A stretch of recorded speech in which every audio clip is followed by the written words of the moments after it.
Our special guest today would be amused by the nonchalance in my voice when people say, "What time is your show, The Big Picture, on?"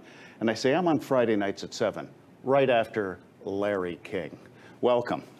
Good to see you. What an honor to be associated. Don't stop, Drawing please. together. Hey, breaking news as we speak this afternoon, a federal judge has issued a temporary restraining order saying that Jim Acosta has to get his White House press pass back, at least for now. Fifth Amendment due process issue, apparently, even if Trump never calls on him again. This is at least going to be a distraction. Well, he went with the Fifth Amendment idea rather than the First Amendment. Yeah.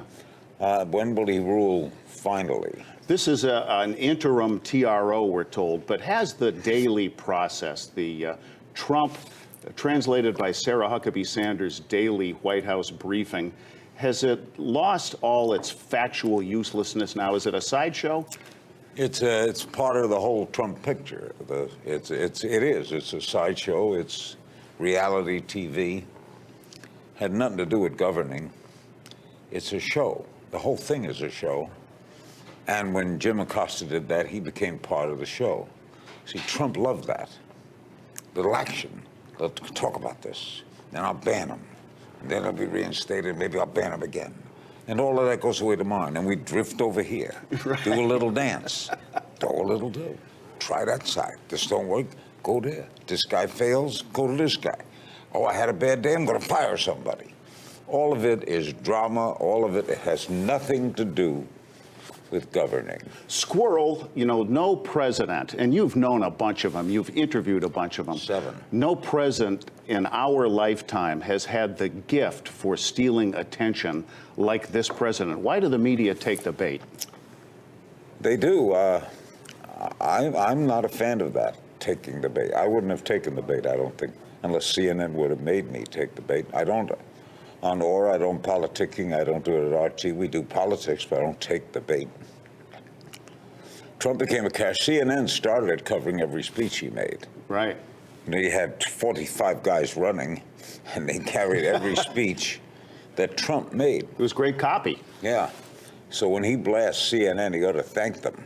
Now, recently, Fox has stopped taking everything he does. They used to take the rallies live, and now they don't. Well, I think they got a little embarrassed when, on the eve of the election, Hannity wound up being part of the introduction, introducing him and praising him, which made Fox News an oxymoron. If it wasn't already. Yeah, if it was, but that was ridiculous. Yeah.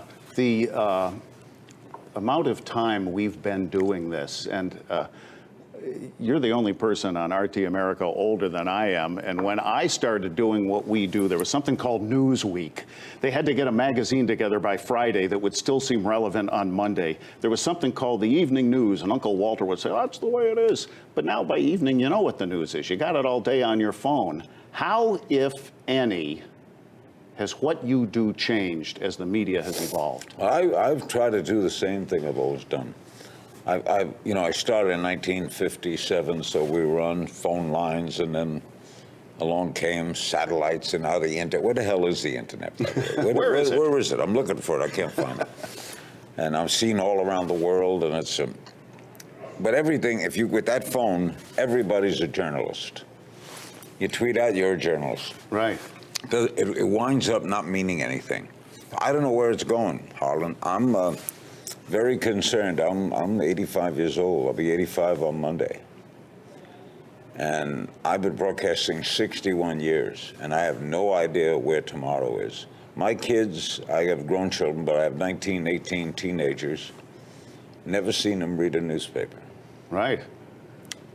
I live with newspapers. But the interview, the skill, the craft that you do hasn't changed, has it? I still do it, but I don't see a lot of it, do you? I don't see a lot of it. Dick Cavett, in-depth. Dick Cavett told me when he was a young guy, Jack Parr whispered in his ear, he says, "Don't do interviews, make it a conversation." I do interview. It's a conversational interview. It is a Q&A. There is a question mark at the end of every of my sentences. I like to ask questions. I am intensely curious. That's a gift. And that's something and I know him 40 years, our president doesn't have. He does not have curiosity. You've known him a long time. Long time. What surprises you about what he's done or how he's done it in the first 2 years of this administration? Well, the political Trump I knew was a moderate Republican who supported Hillary Clinton, who favored health care for all on the basis of what you earned.